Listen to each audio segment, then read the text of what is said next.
Hello Wanderers, welcome back to our Crusader Kings 3 roleplay series following King Daemon Targaryen of the 8 Kingdoms. Indeed, it is 8 Kingdoms now because we rule all the way from the southern lands of Dorne to the farthest north reaches of the Valley of the Thames. These are all lands under our dominion, but I highly suspect that they are not necessarily grateful to be under the dominion of the wonderful and most just ruler here, the Daemon the Mad Flame. Yes, he is not somebody who you would wish to be ruling under. Sadistic, paranoid, he is uncouth, kinslayer. He is well hated, but well feared as well. We have an army of thousands, tens of thousands of wildlings here in King's Landing, which we use to put down the rebellions. Yes, a little bit of time has passed here. Our army went and crushed those rebellions. I just didn't want to have to go and micromanage that, so I just did that in between episodes here. And while I was setting everything up, so I've taken a few liberties here with how we have kind of let things settle in the dust of that. I have made some appointments to high positions, and I have gifted out some titles to those who joined us in our rightful war of conquest against the false usurpers, House Lannister, who was previously ruling the Seven Kingdoms. But unfortunately, while some time was passing, some unfortunate things have happened, and as you can see here, our son, Aemon, who actually started to turn out to be pretty decent, was killed in a storm at sea. So we had just named him. We had just named him as the Lord over Dragonstone here, as befitting an heir of the dynasty. And I guess on his way back, taking the ship from King's Landing to Dragonstone, the ship caught in a storm and smashed to pieces, and unfortunately he drowned. So our son, who is actually, the one hope for our dynasty, because he's arrogant and paranoid, but he's also diligent. He is patient. He's a adequate bargainer. A blade master. He was quite skilled with a blade, despite the fact that he was raised north of the wall, obviously. This character maybe, and I still find this a little bit unlikely, could have made something happen when it comes to the peace of the kingdom. But unfortunately, that was not to be, because he, as you can clearly see, drowned. And that leaves our next eldest son, Daemon the Cinder. Daemon the Cinder. He's diligent, but he's craven. So craven, and not a good look. He's trusting, lustful. He's quick, and he's still a relatively capable fighter. But that craven trait is not good. Lustful, he's focused on things of lust. Trusting, not a good position to be in here in the position that he's going to take. Unfortunately, I mean, honestly, it might be worth it to murder our own son. We could do it and then have Maekar take charge. But would we... I don't know if we would murder our own son. He is craven, but he might hide that from us a little bit. He is still a skilled warrior. He has some knowledge of warfare. I don't know if his craven nature is so obvious that we would kill him for it. I think that might be a little bit of a stretch, honestly. I don't know if we favor Maekar that much more. Anyways, Maekar is gluttonous. He is zealous, arrogant. Those kind of traits would rub somebody like us wrong as well.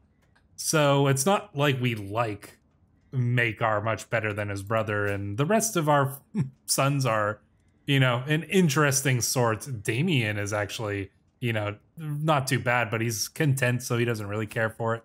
Balon's another cowardly one. We've actually named him as the kind of caretaker of Visenia's Hill here, so he's ruling King's Landing along with us. We've got some other sons like Aenys. You know, he's not so bad. He's not the worst. We've got Jaehaerys, another coward. We've had a lot of cowardly sons, honestly. And Soren.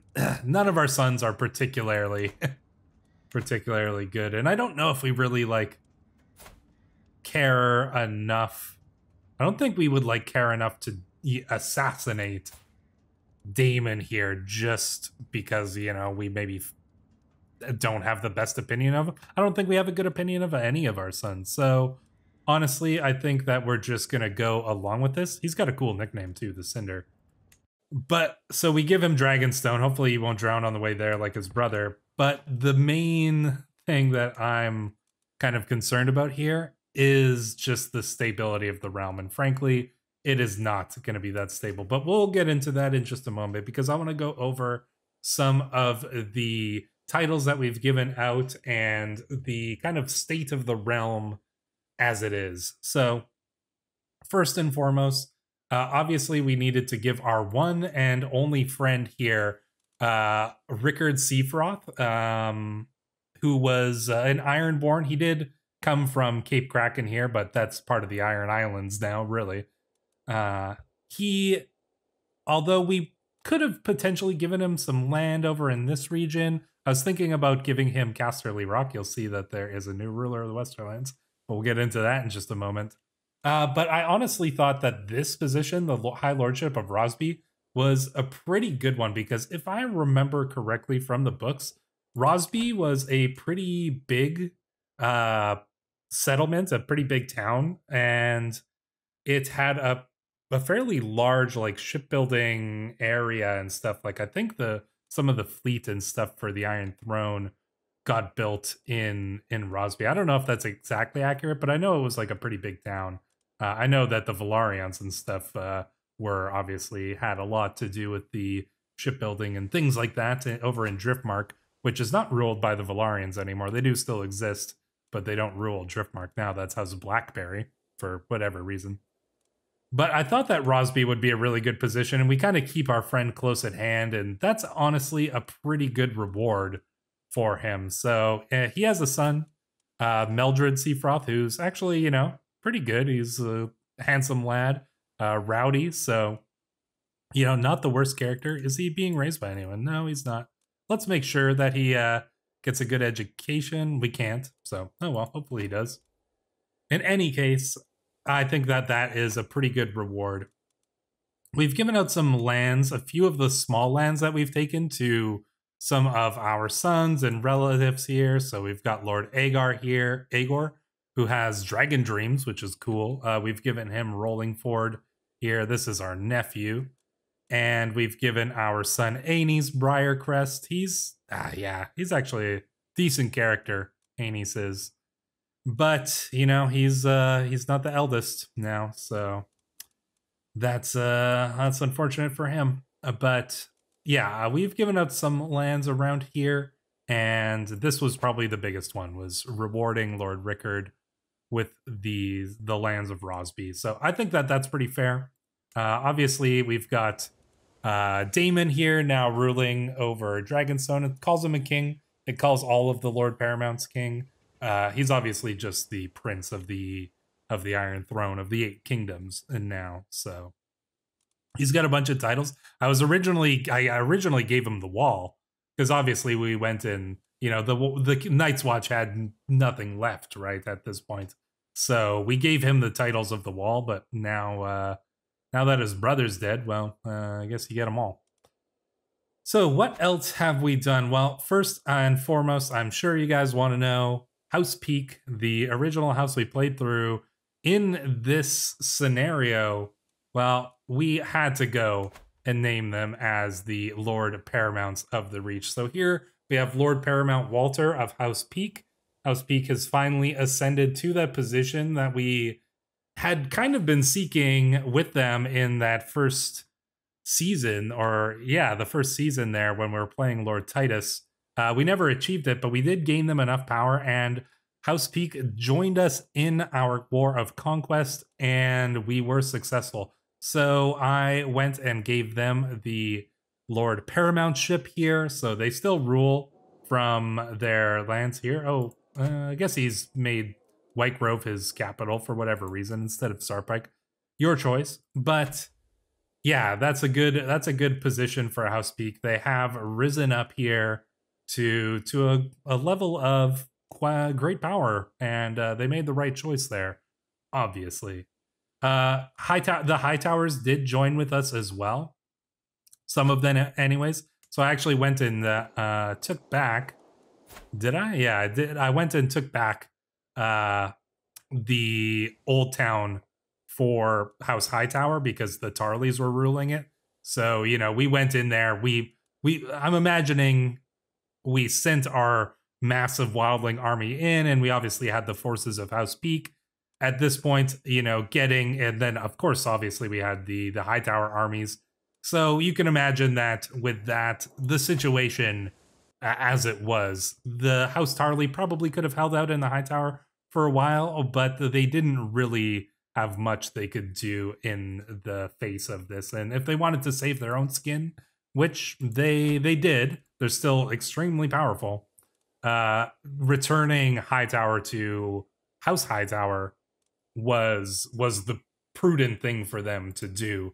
And I think Lord Mervyn here, the Black Huntsman here, made the right choice by not forcing us to crush him utterly in that regard. So this is all stuff that we could have done, you know, over the course of some time, but it gets really tedious when you're, you know, doing little wars to take specific titles and stuff like that.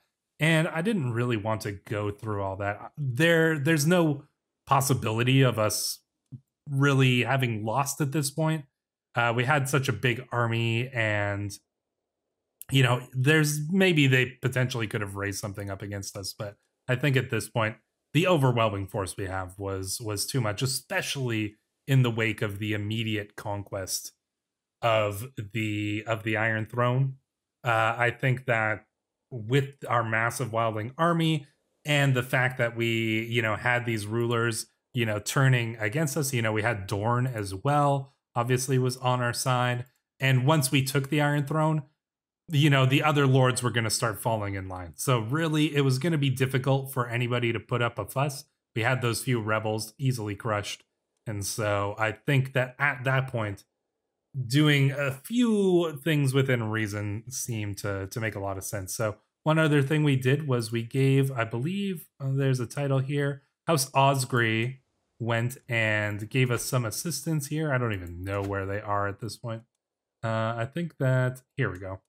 Lord Argot, the Toothless Lion here. We gave him the High Lordship of the Field Lands here. It's some of the lands in the Westerlands, but he's close enough there, and I thought that that was a good position. So he kind of rules over this general area here. Well, he'll have to fight Casterly Rock if he wants to get a strong dominion over the rest of his lands, but in any case, House Osgrey got rewarded as well. So Hightower Osgrey was rewarded. Obviously, the Peaks were rewarded as well. That brings us to the Lordship of the Westerlands. Now, obviously, I wasn't going to go and like take, you know, Casterly Rock away from the Lannisters. That would be a siege that, you know, the Lannisters were not going to give that up. But the title of Lord Paramount is something that I believe, to some extent, the King of the Iron Throne can give to whoever he pleases, really. And so we've decided to name Lord Paramount Hobart of House Veerwell as the Lord of the Westerlands. We took Casterly Rock. That was one of the titles, or at least the Lordship of Pendrick Hills. That was one of the titles here that we... Yeah, what is it? Castamere, I was trying to say. Yeah, we took Castamere, one from one of the people who rose up against us. So we gave that to the Veerwells, and we have given them this position as the Lords Paramount of the Westerlands. I think that that's a pretty fitting reward because they were very strong allies to us in that war. Then over here, we did, and this was a suggestion from the chat, was to name House Bracken as Lord Paramount of the Riverlands. Obviously, House Bracken was a huge supporter of us in the war as well, and so we have given him, we have given Lord Paramount Ryger here that position. We've taken it away from House Tully and given it to the Brackens. So even though I'm not a big Bracken fan, you guys know Blackwood or die for me. Well, in this case, it was only fitting that we would give it to the Brackens. So those were our main rewards that we gave out. Other than like our son, we gave Maekar here the Kingdom of the First Forest, so he rules the lands beyond the wall, which is obviously quite important, pretty extensive lands here. And we've given out some of the other lands to our other sons as well. So I think that there's really, that's kind of the main, yeah, those are the main ones. You're probably curious what happened to the Targaryens. Well, in the wake of the conquest of King's Landing and the Iron Throne and the forces that went and put down any thoughts of rebellion against us, obviously the Targaryens who were here in Dragonstone could sense what was coming. I mean, they were not going to live if we could get our hands on them. So they fled Dragonstone. They fled with their entire family. Where did they flee to? Well, there was a few options. I was thinking that maybe they would go to Dorne, but the Dornish did join us.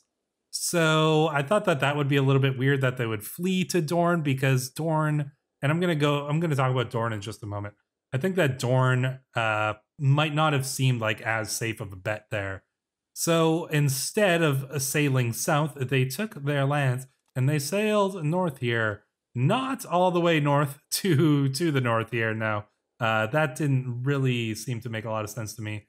But rather, where would you get lost if you needed to hide? Well, I think that there would be no better place for a exiled house to hide within the Seven Kingdoms. They could have gone to West, Essos or something, but they probably wanted to stick around here.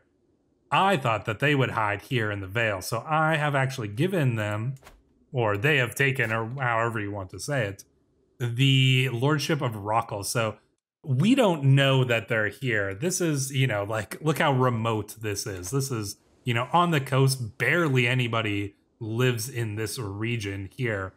It's, there's barely anybody here. This little, tiny little town and lordship they rule over, it's probably pretty quiet. They're in hiding, obviously. So we don't know that they're here. That's the way I see it. Maybe we'll learn one day. But House Targaryen is hiding out here in the Vale, probably protected by a few, loyal Vale lords. So I did this because I wanted to make sure that House Targaryen didn't just die off. It's going to present some interesting opportunities. But I think that this is probably at least it's a place that I could picture the Targaryens fleeing to. Somewhere, here in the Vale. Just, that's an easy place to get lost in. So yeah, that was what I thought could have happened with the Targaryens here. So hopefully their house will continue as well. You'll see the north is well, there's a little bit of trouble in there, but the Starks still rule. It's fine. So we've left the Starks where they are. House Weatherwax still rules the Reach. They took it from the Arryns, even though House Arryn does still rule the Eyrie, but they do not rule the Reach. Then obviously we've still got House Greyjoy in the Iron Islands. Lord Halleck here, who is still, an interesting character. Lord Arthur is his son. Who else? Is there anybody else? I mean, Stormlands, House Selmy, still ruling. Looks like it's going to go to his daughter, who is married to somebody. Oh, is this matrilineal? It is. Okay. So, House Selmy still ruling in the Stormlands. And that's kind of the main bulk of everything here. Now, I was wondering why Dorne would join with us in that war against the Lannisters. And you might say, like, oh, maybe they were, Blackfyre loyalists. They weren't. They weren't Blackfyre loyalists. They were Targaryen loyalists, obviously, but Blackfyres rebelled against the Targaryens. So why would they join us? Why wouldn't they just push the claims of the Targaryens, which obviously would make more sense? They have a lot of connections there. I mean, the current, head of the Targaryen house has a Martell ancestor, a grandmother, right? Why wouldn't they just push his claim instead? What I'm thinking here is that Dorne doesn't really want us to be ruling over them. They do not. They put us on the throne because they knew that our rule would be unstable, that our rule would be weakened. It would not last for long. Once Daemon dies, there's no way the Blackfyres are holding this realm together. Daemon the Cinder? No. Even if Maekar came down? No. I mean, he's zealous. He's a zealous, far northern old gods follower. There is no way people are going to accept the rule of the Blackfyres at any point beyond Daemon's death, and even before that, honestly. So what I think that the Martells did, they helped us usurp the Lannisters because they want to use this as their opportunity to essentially strike for independence. That's what I suspect the Martells are trying to do here. They put us in charge to weaken the Seven Kingdoms so that Dorne can be independent once more. And that, I think, is the most likely reasoning behind why the Dornish have joined us. Now, what happens from here? Well, there's a lot of things that could happen, and honestly, this was kind of an unexpected success for this scenario. I didn't really think that we were going to conquer all of these lands, but as you can see, we have conquered everything. There's nothing on the map that we have not taken for ourselves. So where do we go from here? Now, if we were playing, we would probably be able to keep the Blackfyre dynasty on the throne. There are some who question my mechanical knowledge of this game, but I'm pretty confident that we would be able to keep power for multiple generations after this. And, depending on the size of the rebellions against us. But that doesn't really sound that interesting to me. So instead, I think that perhaps we are going to end this series here, but this will not be the end of this playthrough, of this scenario that we've created. As you guys know, the Game of Thrones mod in its current state is very detailed and it's extremely fun. But because they don't have a lot of the lands here in Essos, even if they added in this, just the far western part of Essos, Lys and Tyrosh and all of those lands, Pentos, if they had those lands in, things would probably be quite a bit more interesting. But as it stands now, things get kind of stale after, how many years has it been? Probably, I don't know, 100 years since the start of the game? Years from the start, 90. It's been about 90 years. Well, what do we do from here? I'm thinking that this might not be the end of our Game of Thrones playthrough. No, I think that we just need to do something to spice things up a little bit. So after this point, what I'm going to do is I'm going to let probably another 50 years pass or something like that. And we're going to craft a new custom scenario based on the events that have happened so far. And I think that we're going to make something that's very, very interesting now. I don't want to go into too many details because you will have to see it for yourself. But definitely keep an eye out because I will be definitely continuing this scenario. But for now, I think that this is where we are going to end things off in this scenario with the victory of King Daemon, the Mad Flame, king of the 8 kingdoms, for however long that lasts. At the very least, we can say we put the Blackfyres on the throne. And that, I think, is quite a successful way to end this current series. So, until the next time, Wanderers, I will see you then.